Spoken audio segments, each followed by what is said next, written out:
नमस्कार, मैं हूं नूर नवाज और आज हम एक ऐसी यात्रा पर निकलने वाले हैं जो हमें इतिहास के उन पन्नों तक ले जाएगी जिन्हें अक्सर अनदेखा कर दिया जाता है। हम बात करेंगे उन मुस्लिम आविष्कारकों और विचारकों की जिनके योगदान ने हमारी दुनिया को आकार दिया, लेकिन जिन्हें शायद वो पहचान नहीं मिली जिसके वे हकदार थे।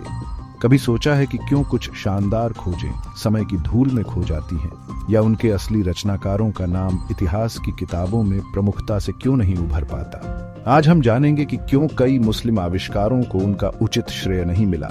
यह कोई सरल प्रश्न नहीं है और इसका उत्तर भी सीधा नहीं है। यह एक जटिल मुद्दा है जिसमें ऐतिहासिक, भाषाई और सांस्कृतिक कारक शामिल हैं। इन कारकों ने मिलकर एक ऐसी स्थिति पैदा की जहां ज्ञान का प्रवाह तो हुआ, लेकिन श्रेय का प्रवाह अक्सर एकतरफा रहा।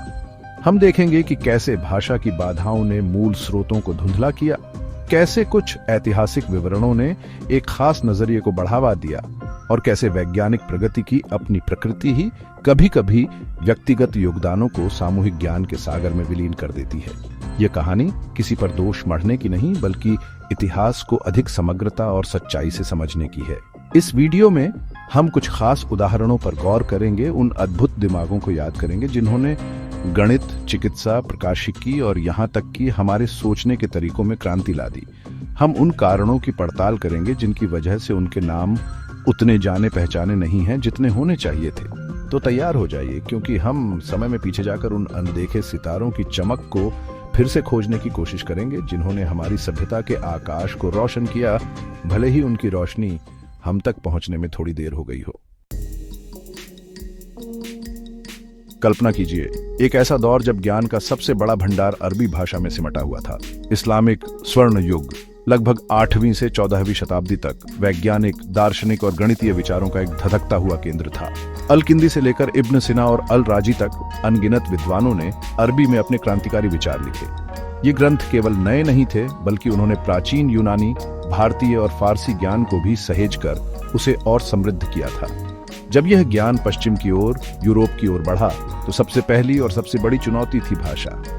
लैटिन, जो उस समय यूरोप में विद्वानों की भाषा थी, अरबी से बहुत अलग थी।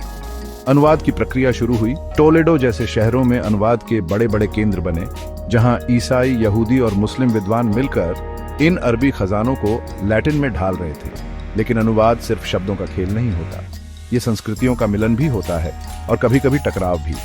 इस प्रक्रिया में मूल लेखकों के नाम अक्सर बदल दिए गए, लैटिनकृत कर दिए गए या कभी कभी पूरी तरह से हटा दिए गए। उनके सांस्कृतिक संदर्भ, उनकी इस्लामी पहचान धीरे धीरे धुंधली पड़ती गई। किताब अल मनाजिर लिखने वाले इब्न अल हैथम अल हजन बन गए और इब्न सिना एविसेना। यह सिर्फ नामों का बदलना नहीं था, यह पहचान का बदलना था जिसने श्रेय के प्रवाह को बाधित किया। अब बात करते हैं इतिहास लिखने के तरीके की। सदियों तक पश्चिमी दुनिया में इतिहास का जो आख्यान या नैरेटिव प्रचलित रहा, वह काफी हद तक यूरो केंद्रित था। इसका मतलब है कि यूरोप को दुनिया के केंद्र में रखकर घटनाओं को देखा और समझाया जाता था। इस दृष्टिकोण के अनुसार मानव सभ्यता की महान यात्रा प्राचीन ग्रीस और रोम से शुरू हुई, फिर एक तथाकथित अंधकार युग आया और उसके बाद सीधे यूरोपीय पुनर्जागरण ने ज्ञान की ज्योति को फिर से जलाया। इस सीधी रेखा वाली कहानी में इस्लामी स्वर्ण युग की भूमिका को अक्सर या तो बहुत कम करके आंका गया या फिर पूरी तरह से नजरअंदाज कर दिया गया। यह विचार कि यूरोप ने सीधे प्राचीन यूनानियों से प्रेरणा ली, इस तथ्य को अनदेखा कर देता है कि यूनानी ज्ञान का एक बड़ा हिस्सा अरबी अनुवादों के माध्यम से ही यूरोप तक पहुंचा था। मुस्लिम विद्वानों ने न केवल इन ग्रंथों को संरक्षित किया, बल्कि उन पर टीकाएं लिखी, उन्हें सुधारा और उनमें महत्वपूर्ण नए विचार जोड़े। लेकिन यूरो केंद्रित इतिहास लेखन ने अक्सर इन मध्यस्थों, इन महत्वपूर्ण पुलों को कहानी से गायब कर दिया। इसका परिणाम यह हुआ कि मुस्लिम दुनिया के मौलिक योगदान जैसे बीजगणित, प्रकाशिकी और चिकित्सा में हुई अद्भुत प्रगति को या तो भुला दिया गया या फिर उन्हें यूरोपीय पुनर्जागरण की उपलब्धियों के रूप में प्रस्तुत किया गया, बिना उनके वास्तविक स्रोतों का उल्लेख किए। विज्ञान की प्रगति किसी एक व्यक्ति या एक सभ्यता की देन नहीं होती। यह एक सतत सामूहिक प्रयास है, जैसे एक विशाल इमारत जिसे पीढ़ी दर पीढ़ी बनाया जाता है। हर कोई पिछली पीढ़ियों द्वारा रखी गई नींव पर ही अपनी ईंटें जोड़ता है। मुस्लिम विद्वानों ने भी यही किया। उन्होंने प्राचीन सभ्यताओं, यूनानियों, भारतीयों, फारसियों के ज्ञान को आत्मसात किया, उसका अध्ययन किया और फिर उसमें अपने महत्वपूर्ण नवाचार और सुधार जोड़े। उदाहरण के लिए उन्होंने भारतीय संख्या प्रणाली को अपनाया और उसे पश्चिम तक पहुंचाया, या यूनानी चिकित्सा ज्ञान को लेकर उसमें अपने अनुभव और प्रयोगों से नई जान फूंकी। ठीक इसी तरह जब यह समृद्ध ज्ञान यूरोप पहुंचा तो यूरोपीय विद्वानों ने मुस्लिम विद्वानों द्वारा रखी गई इसी मजबूत नींव पर अपने काम को आगे बढ़ाया। कोपरनिकस ने अल-बत्तानी के खगोलीय अवलोकनों का उपयोग किया। वेसालियस ने इब्न अल-नफीस के रक्त परिसंचरण के सिद्धांतों से प्रेरणा ली, भले ही इसका श्रेय मिलने में सदियां लग गईं। वैज्ञानिक प्रगति की यह परस्पर जुड़ी हुई प्रकृति कभी कभी व्यक्तिगत योगदानों को धुंधला कर देती है। जब ज्ञान की एक लहर दूसरी पर बनती है तो यह बताना मुश्किल हो जाता है कि कौन सी बूंद कहां से आई। इसलिए यह कहना कि किसी एक व्यक्ति ने आविष्कार किया अक्सर उस लंबी श्रृंखला को नजरअंदाज कर देता है जिसके कंधों पर वह व्यक्ति खड़ा था। चैप्टर 4, मौन प्रतिभाएं, दस्तावेजीकरण और प्रचार का अभाव। एक और महत्वपूर्ण कारक जिसने मुस्लिम आविष्कारों के श्रेय को प्रभावित किया वह था दस्तावेजीकरण, और जिसे हम आज की भाषा में सेल्फ प्रमोशन कह सकते हैं, उसकी कमी। जहां इस्लामी स्वर्ण युग ज्ञान और नवाचार का केंद्र था, वहीं बाद की शताब्दियों में मुस्लिम दुनिया को कई राजनीतिक और आर्थिक उथल पुथल का सामना करना पड़ा। मंगोल आक्रमण, आंतरिक संघर्ष और व्यापार मार्गों में बदलाव ने कई इस्लामी साम्राज्यों को कमजोर कर दिया। इन अस्थिरताओं का सीधा असर वैज्ञानिक संरक्षण और अकादमिक संस्थानों पर पड़ा। जब अस्थिरता का माहौल होता है तो पुस्तकालय जलते हैं, विद्वान पलायन करते हैं और ज्ञान के केंद्र बिखर जाते हैं। बगदाद के हाउस ऑफ विजडम जैसी महान संस्थाओं का पतन इसका एक दुखद उदाहरण है। इस उथल पुथल में अनगिनत पांडुलिपियां और रिकॉर्ड नष्ट हो गए या खो गए। इसके विपरीत यूरोप में प्रिंटिंग प्रेस के आगमन ने ज्ञान के प्रसार और मानकीकरण में एक बड़ी भूमिका निभाई, जिससे यूरोपीय विद्वानों के काम को व्यापक रूप से प्रसारित और संरक्षित किया जा सका। जबकि मुस्लिम दुनिया में छपाई देर से आई और कई महत्वपूर्ण कार्य हस्तलिखित पांडुलिपियों तक ही सीमित रहे, जो समय के साथ नष्ट होने या गुमनाम होने के प्रति अधिक संवेदनशील थे। चैप्टर 5, बीजगणित का जन्म, अल-ख्वारिज्मी की देन। चलिए अब कुछ ठोस उदाहरणों पर आते हैं और शुरुआत करते हैं गणित की एक ऐसी शाखा से जिसके बिना आज हमारी दुनिया की कल्पना भी नहीं की जा सकती, बीजगणित या अलजेब्रा। इस शब्द की जड़ें अरबी शब्द अलजबर में है, जिसका अर्थ है टूटे हुए हिस्सों का पुनर्मिलन या पुनर्स्थापन, और इस विषय को एक व्यवस्थित स्वतंत्र अनुशासन के रूप में स्थापित करने का श्रेय जाता है नवीं शताब्दी के एक महान फारसी विद्वान मोहम्मद इब्न मूसा अल-ख्वारिज्मी को। वह बगदाद के प्रसिद्ध हाउस ऑफ विजडम से जुड़े थे और उन्होंने खगोल विज्ञान, मानचित्र कला और गणित में अभूतपूर्व योगदान दिया। उनकी सबसे प्रसिद्ध कृति है किताब अल-जबर वल मुकाबला, the compendious book on calculation by completion and balancing. यह केवल संख्याओं का संग्रह नहीं था, यह समीकरणों को हल करने के लिए व्यवस्थित तरीके प्रस्तुत करने वाली पहली व्यापक पाठ्य पुस्तक थी।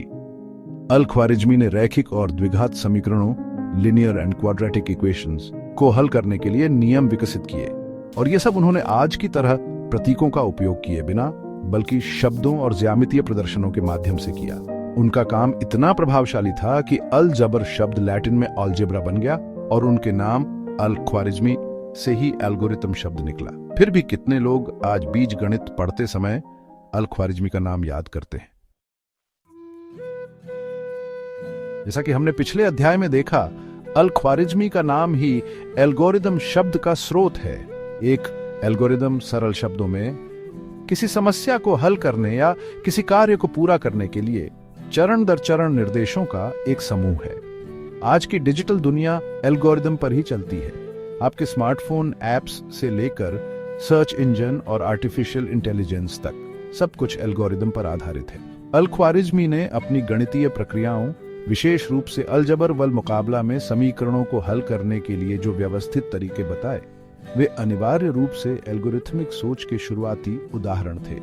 उन्होंने दिखाया कि जटिल समस्याओं को छोटे प्रबंधनीय चरणों में कैसे तोड़ा जा सकता है और इन चरणों का पालन करके एक निश्चित समाधान तक कैसे पहुंचा जा सकता है। यह अवधारणा आधुनिक कंप्यूटिंग की बिल्कुल नींव है।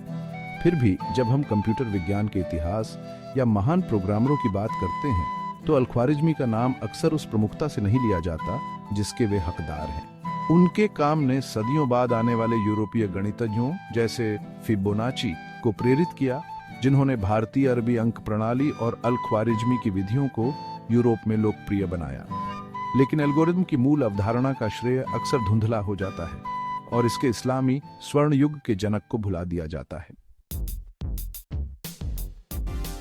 अब हम प्रकाश और दृष्टि की दुनिया में कदम रखते हैं और यहाँ हमारा सामना होता है एक और महान वैज्ञानिक से, अबू अली अल हसन इब्न अल हैथम, जिन्हें पश्चिम में अल हजैन के नाम से जाना जाता है। 10वीं-11वीं शताब्दी के इस अरब विद्वान को अक्सर आधुनिक प्रकाशिकी का पिता कहा जाता है। उन्होंने दृष्टि की प्रकृति के बारे में तत्कालीन यूनानी सिद्धांतों, जो ये मानते थे कि आंखें प्रकाश किरणें उत्सर्जित करती हैं, को चुनौती दी और प्रयोगात्मक रूप से यह सिद्ध किया कि प्रकाश वस्तुओं से परावर्तित होकर हमारी आंखों में प्रवेश करता है, जिससे हमें दिखाई देता है। यह एक क्रांतिकारी विचार था जिसने प्रकाशिकी की समझ को पूरी तरह बदल दिया। उनकी सबसे महत्वपूर्ण कृति किताब अल मनाजिर बुक ऑफ ऑप्टिक्स है, जो 7 खंडों में लिखी गई एक विशाल रचना है। इसी पुस्तक में उन्होंने पिनहोल कैमरे या कैमरा ओब्स्क्यूरा, अंधेरा कमरा, के कामकाज का वैज्ञानिक विवरण दिया। उन्होंने बताया कि कैसे एक छोटे से छेद के माध्यम से प्रकाश एक अंधेरे कमरे में प्रवेश करता है और विपरीत दीवार पर बाहरी दृश्य का उल्टा प्रतिबिंब बनाता है। यह वही सिद्धांत है जिस पर आधुनिक कैमरे आधारित हैं। इब्न अल हैथम ने न केवल इसका वर्णन किया, बल्कि उन्होंने प्रयोगों के माध्यम से इसके सिद्धांतों को समझाया। उनके काम ने रोजर बेकन और लियोनार्डो दा विंची जैसे बाद के यूरोपीय विद्वानों और कलाकारों को गहराई से प्रभावित किया। लेकिन कैमरा ओब्स्क्यूरा के वैज्ञानिक आधार की उनकी मौलिक खोज का श्रेय अक्सर कम आंका जाता है। चिकित्सा के क्षेत्र में इस्लामी स्वर्ण युग का योगदान अभूतपूर्व था और इसका एक उत्कृष्ट उदाहरण है बैमारिस्तान की अवधारणा। बैमारिस्तान फारसी शब्द बीमार, रोगी और स्थान से बना है, जिसका अर्थ है बीमारों का स्थान, यानी अस्पताल। ये केवल बीमारों के इलाज की जगह नहीं थी, बल्कि ये उस समय के उन्नत चिकित्सा, शिक्षा, अनुसंधान और सार्वजनिक स्वास्थ्य के केंद्र भी थे। 9वीं शताब्दी में बगदाद में पहला वास्तविक बैमारिस्तान स्थापित किया गया था और जल्द ही यह मॉडल पूरे इस्लामी दुनिया में फैल गया, काहिरा से लेकर दमिश्क और कॉर्डोबा तक। इन अस्पतालों में अलग अलग बीमारियों के लिए विशेष वार्ड होते थे, जैसे आंतरिक चिकित्सा, सर्जरी, हड्डी रोग और मानसिक रोग। उनमें औषधालय, फार्मेसी, पुस्तकालय और व्याख्यान कक्ष भी होते थे, जहां छात्रों को चिकित्सा का प्रशिक्षण दिया जाता था। स्वच्छता और रोगी की देखभाल पर विशेष ध्यान दिया जाता था। अल-राजी, रेजेज और इब्न सिना एविसेना जैसे महान चिकित्सकों ने इन बैमारिस्तानों में काम किया और पढ़ाया, और उनके चिकित्सा ग्रंथ जैसे इब्न सिना की दी कैनन ओन ऑफ मेडिसिन सदियों तक यूरोप में मानक चिकित्सा पाठ्य पुस्तकें बनी रहीं। फिर भी आधुनिक अस्पताल प्रणाली के विकास में इन शुरुआती सुव्यवस्थित इस्लामी अस्पतालों के योगदान को अक्सर पर्याप्त मान्यता नहीं मिलती। तो हमने देखा कि भाषा की बाधाओं से लेकर ऐतिहासिक पूर्वाग्रहों और ज्ञान के संचय की प्रकृति तक कई जटिल कारणों ने मिलकर मुस्लिम दुनिया के अनगिनत आविष्कारों और खोजों को वह श्रेय नहीं मिलने दिया जिसके वे हकदार थे। अल-ख्वारिज़मी के बीज गणित और एल्गोरिदम से लेकर इब्न अल हैथम की प्रकाशिकी और कैमरा ओब्स्क्यूरा और बैमारिस्तान जैसी उन्नत चिकित्सा संस्थाओं तक, ये केवल कुछ उदाहरण हैं उस विशाल बौद्धिक संपदा के जो इस्लामी स्वर्ण युग में फली फूली और जिसने हमारी आधुनिक दुनिया की नींव रखने में मदद की। इन सभी कारणों के बावजूद यह महत्वपूर्ण है कि हम इतिहास के इन महत्वपूर्ण योगदानों को पहचानें और सराहें। ऐसा करना न केवल ऐतिहासिक सटीकता का मामला है, बल्कि यह हमें यह भी दिखाता है कि ज्ञान और प्रगति किसी एक संस्कृति या क्षेत्र की बपौती नहीं है। ये मानव जाति की एक साझा विरासत है जिसमें विभिन्न सभ्यताओं ने समय समय पर अपना बहुमूल्य योगदान दिया है। जब हम इन भूली हुई कड़ियों को जोड़ते हैं तो हम मानव उपलब्धि की एक अधिक संपूर्ण और समृद्ध तस्वीर देख पाते हैं। आइए हम मिलकर इन महान आविष्कारकों और उनके कार्यों को उचित श्रेय दें। इतिहास को अधिक समावेशी दृष्टिकोण से पढ़कर, उनके योगदानों पर चर्चा करके और यह सुनिश्चित करके कि आने वाली पीढ़ियां उनके बारे में जानें, हम उस मौन को तोड़ सकते हैं जिसने उनकी उपलब्धियों को ढक रखा है।